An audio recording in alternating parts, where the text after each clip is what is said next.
Hello दोस्तों, मैं राधे स्वागत करता हूं आपके आज के इस 73वें गणतंत्र दिवस पर। जैसे कि आप लोग दोस्त जानते हैं कि 26 जनवरी 1950 को भारत के संविधान को आत्मसात किया गया था, जिसके तहत जो है भारत देश को एक लोकतांत्रिक संप्रभुत्व और जो है गणतंत्र देश घोषित किया गया था। तो इसीलिए हर साल 26 जनवरी को गणतंत्र दिवस के रूप में मनाया जाता है। तो दोस्त आज तो मैं आप सभी को स्वागत करता हूं आज के इस नए वीडियो में आपातकाल उपबंध में। तो दोस्तों कि जैसे कि आप लोगों को पता है कि ये पहले तो ये हमें जानना ज़रूरी है कि आपातकाल जो होता है कि संविधान में कहाँ प्रावधान इसका किया गया है। आपातकाल का प्रावधान संविधान में कहाँ किया गया है तो हम लोगों को पता है, हम लोगों ने आर्टिकल वाले वीडियो में भी पढ़ा था कि भाग 18 और अनुच्छेद कितने से कितने तक वर्णित है। अनुच्छेद 352 से 360 तक वर्णित है, आपातकाल से संबंधित है। ठीक है दोस्त, इसके बाद आते हैं क्या उद्देश्य है इसका क्या उद्देश्य था कि इसे लाना चाहिए। तो हम लोगों को ये पता है कि इसका संविधान में जोड़ने की वजह था कि देश में इसको अब देखते हैं हम लोग। तो जैसे कि हम लोग देख रहे हैं कि संविधान में जोड़ने का इसका मुख्य वजह था कि देश की संप्रभुत्व एकता, अखंडता एवं लोकतांत्रिक राजनीतिक व्यवस्था को यथावत सुरक्षित बनाए रखना इसका उद्देश्य था। ठीक है दोस्त, ये देख लिए हम लोग। अब यहाँ पॉइंट और बनता है, एक कहाँ से लिया गया था, इतना पॉइंट बनता है इम्पोर्टेंट। यहाँ ध्यान देना, जो क्वेश्चन पूछेगा क्वेश्चन के अकॉर्डिंग ही आंसर लगाना। आपातकालीन प्रावधान व प्रशासनिक वितरण से संबंधित प्रावधान कहाँ से लिया गया था तो भारत शासन अधिनियम 1935 से लिया गया था। और जबकि आपातकाल के समय मूल अधिकारों के स्थगन संबंधित प्रावधान कहाँ से लिया गया है, जर्मनी के वाइमर संविधान से लिया गया है। ठीक है दोस्त, ये देख लिए हम लोग। इसके बाद आते हैं कि इस पॉइंट पे देखते हैं कि भारतीय संविधान समान स्थितियों में, जैसे कि समान स्थितियों में हम लोगों को पता है कि संघात्मक स्वरूप के अनुसार कार्य करता है। तो वहीं जब आपातकालीन परिस्थितियों में या एकात्मक स्वरूप ग्रहण कर लेता है। मतलब क्या है कि संघात्मक मतलब शक्तियों का विभाजित है, एकात्मक मतलब केंद्र के पास शक्तियाँ हो जाती हैं, ये आप समझ लीजिए। इसके बाद दोस्त आते हैं कि आपातकाल कितने तरीके से होते हैं, कितने प्रकार के होते हैं। तो आपातकाल कितने प्रकार के होते हैं दोस्त? आपातकाल 3 प्रकार के होते हैं। पहला कौन? राष्ट्रपति आपातकाल, दूसरा राष्ट्रपति शासन, तीसरा जो है वित्तीय आपातकाल। किस आर्टिकल में है तो हम लोग देख रहे हैं कि किस आर्टिकल में है। आर्टिकल कितने? 352 में राष्ट्रपति आपातकाल, 356 में राष्ट्रपति शासन, 360 में जो है वित्तीय आपातकाल। 4 का डिफरेंट है, 4 ऐड करेंगे तो 56 हो जाएगा, 4 ऐड करेंगे 60 हो जाएगा। ठीक है दोस्त, ये देख लिए हम लोग। इसके बाद आते हैं, अब देखते हैं कुछ महत्वपूर्ण आर्टिकल हैं जो इससे संबंधित हैं, आपातकाल से संबंधित हैं, तो उन्हें हम देखते हैं। अब 52 में क्या है? 352 में राष्ट्रपति उद्घोषणा करते हैं, उद्घोषणा हो गया। इसके बाद प्रभाव उसका क्या होता है, जब जैसे प्रभाव क्या होता है राष्ट्रपति उद्घोषणा, तो लोकसभा विधानमंडलों के कार्यकाल पर प्रभाव पड़ जाता है।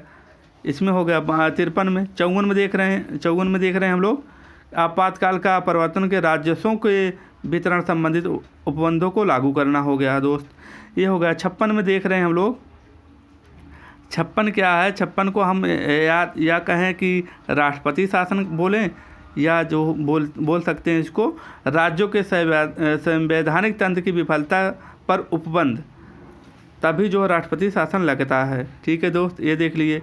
इसके बाद आते हैं 60 में, देख लीजिए। 60 में हम लोग देख रहे हैं कि वित्तीय आपातकाल हो गया। इस तरीके से देख लेना आप आर्टिकल को। ठीक है दोस्त, तो यहाँ इम्पोर्टेंट 3 आर्टिकल हैं। कौन कौन? 352, 356, 360। ठीक है दोस्त, एक अब देख लीजिए यहाँ मत है एक इन्होंने दिया था, डॉक्टर भीमराव अंबेडकर जी ने क्या बोला था कि राष्ट्रपति शासन जो है 356 जो है को मृत पत्र की संज्ञा दी थी। किसने दिया था मृत पत्र की संज्ञा? तो डॉक्टर भीमराव अंबेडकर जी ने इसे मृत्यु की संज्ञा दिया था। और इसके बाद हम लोग देख रहे हैं यहाँ के के.एम. नंबियार ने क्या कहा था? राष्ट्रपति का आपातकालीन अधिकार संविधान के साथ धोखा है। ठीक है दोस्त, ये देख लिए। अब आते हैं कि अब इन्हें हम तीनों को कैसे समझते हैं कि हमें जो है कन्फ्यूजन ना हो। मेरा यही उद्देश्य है कि आप लोगों को जो कन्फ्यूजन होता है वो कन्फ्यूजन ना हो। जब इस तरीके से हम तुलनात्मक दृष्टि से देखते हैं कोई भी टॉपिक को तुलना करते हैं एक दूसरे टॉपिक से, तो हमें कन्फ्यूजन बहुत कम होता है। ठीक है दोस्त, ये हम लोग अब देखते हैं इन्हें। तो ठीक है दोस्त, सुनते पहले तो ये हमें पता होना चाहिए कि राष्ट्रीय आपातकाल कितने में है। 352 कब लगता है? जब युद्ध हो या आक्रमण हो या सशस्त्र विद्रोह हो। सशस्त्र विद्रोह आप लोग जानते हैं कि 44वां संविधान संशोधन 1978 द्वारा आंतरिक अशांति को हटा करके उस स्थान पर सशस्त्र विद्रोह को रखा गया है। ठीक है दोस्त, ये हो गया। और इसमें आते हैं अब राष्ट्रपति शासन। राष्ट्रपति शासन आप जानते हैं कि जब संवैधानिक तंत्र विफल हो जाता है तब राष्ट्रपति शासन लगता है, या फिर जो है राज्यपाल के प्रतिवेदन द्वारा राज्यपाल के वितरण रिपोर्ट के से बिना। ठीक है दोस्त, ये हो गया। वित्तीय आपातकाल जानते हो कि अभी तक कोई वित्तीय आपातकाल लगा नहीं है। ठीक है दोस्त, ये हो गया। अब देखते हैं मंत्रिमंडल। ये जब लगता है तो कैसे लगेगा? आप देख रहे हैं कि मंत्रिमंडल की लिखित सिफारिश पर क्या लगता है? राष्ट्रीय आपातकाल लगता है। और मंत्रिमंडल की सलाह पर केवल जो होता है राष्ट्रपति शासन लगता है। ये भी जो है वित्तीय जो है मंत्रिमंडल की सलाह पर लगता है। ठीक है दोस्त, ये देख लिए। अवधि जो यहाँ से बहुत ही इम्पोर्टेंट क्वेश्चन हर एग्जाम में लगभग, अगर यहाँ से आपातकाल से क्वेश्चन बनता है तो यहाँ से पूछता है कि राष्ट्रपति आपातकाल कितने दिन के लिए लगता है। तो पहले तो ये जान लीजिए, पहली बार जो लगता है तो 30 दिन या 1 महीने के लिए लगता है। इसके बाद संसद के दोनों सदनों के अनुमोदन से प्रत्येक वर्ष 6 माह, इसी क्रम में जैसे 6 माह बढ़ाया जाता है, लेकिन इसकी कोई सीमा निश्चित नहीं है कि कब तक लगेगा। ये अनिश्चित काल तक लग सकता है। इसके बाद हम लोग आते हैं सेकंड पे, राष्ट्रपति शासन। राष्ट्रपति शासन में जानते हैं आप, यहाँ देखिए 1 महीने के लिए लगा था। दोस्त हम दोनों को कंपैरिजन करके देखें। राष्ट्रपति शासन क्या था? राष्ट्रपति 2 माह के लिए, राष्ट्रीय आपातकाल 1 माह के लिए था। इसके बाद राष्ट्रपति शासन हम लोग देख रहे हैं, राष्ट्रपति शासन 6 माह तक चलता है, अधिकतम 3 वर्ष तक। ऐसे अधिकतम कितने वर्ष तक हो सकता है? 3 वर्ष। लेकिन यहाँ राष्ट्रीय आपातकाल अनिश्चित काल तक, ये दोनों में हो गया।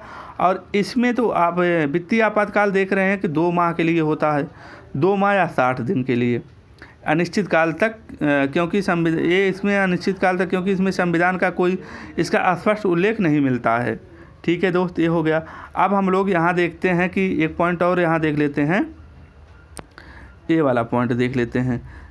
अनुमोदन एक विशेष अनुमोदन पर होता है, राष्ट्रीय आपातकाल विशेष अनुमोदन पर, और राष्ट्रीय शासन जो होता है, राष्ट्रपति शासन जो होता है साधारण बहुमत पर, और वित्तीय आपातकाल साधारण बहुमत पर लगता है दोस्त। ये हो गया। इसके बाद हम लोग देखते हैं प्रभाव क्या पड़ता है। आप लोग को मतलब जानते हैं कि जब राष्ट्रीय आपातकाल लगता है तो कौन से मौलिक अधिकार निलंबित नहीं होते हैं?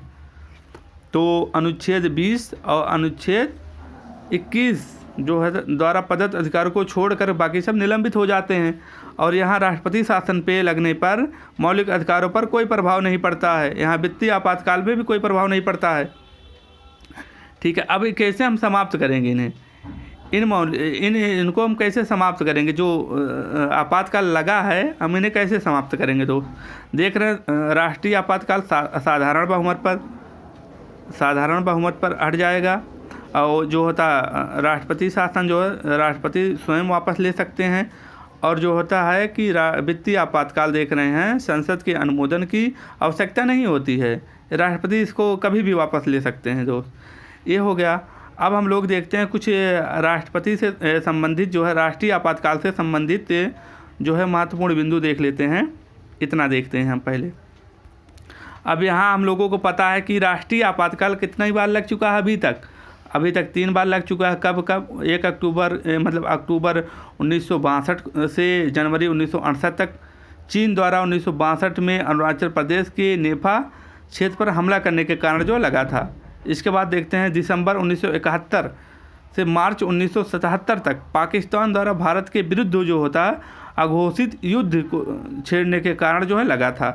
तीसरा जो है जून 1975 में से मार्च 1977 तक जो है आंतरिक अशांति के कारण के आधार पर लगाया गया था। ठीक है दोस्त, ये देख लिया। और राष्ट्रपति शासन देख रहे हैं हम लोग। राष्ट्रपति शासन तो कभी भी लगता रहता है, आम बात है। तो सबसे पहले जो होता पंजाब में लगाया गया था, और अभी तक ये उत्तर प्रदेश में बोला जाता है कि 10 बार जो है लग चुका है अभी तक। ठीक है दोस्त, ये देखिए, इस तरीके से हम लोग इसको कंपैरिजन करके देखेंगे तो ये हमें तैयार हो जाएगा अच्छे से। ठीक है दोस्त, मिलते हैं अगले वीडियो में। तब तक के लिए अपना ख्याल रखना। पूरा वीडियो देखने के लिए धन्यवाद। Thank you.